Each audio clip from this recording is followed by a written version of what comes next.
នឹងសូមកូននឹករលឹករឿយថាសេចក្តីសុខឬសេចក្តីទុក្ខកើតឡើងពីការធ្វើរបស់យើងទាំងអស់ឪពុកសូមឲ្យកូនធ្វើតែអំពើល្អ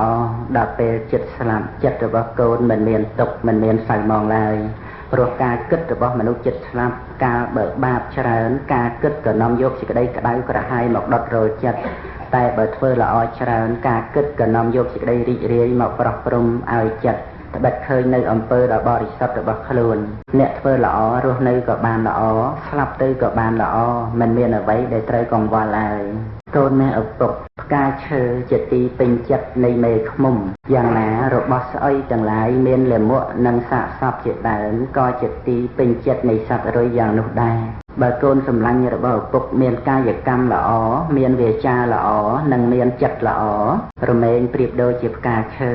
តែបើកូនមានកាយកម្មមិនល្អវាចាមិនល្អនិងចិត្តមិនល្អទេកូនក៏ប្រៀបបាននឹងរបស់ដែលស្អុយដែរកូនមេឪពុកក៏បីជ្រើសយកដោយខ្លួនឯងតែកូនត្រូវការឲ្យរុយវារោមឬត្រូវឲ្យឃ្មុំមកក្រេបបើកូនត្រូវការឲ្យឃ្មុំមកទុំក្រេបកូនត្រូវបដិបត្តិខ្លួនឲ្យមានកាយកម្មល្អស្អាតវាចាល្អស្អាតនិងចិត្តល្អ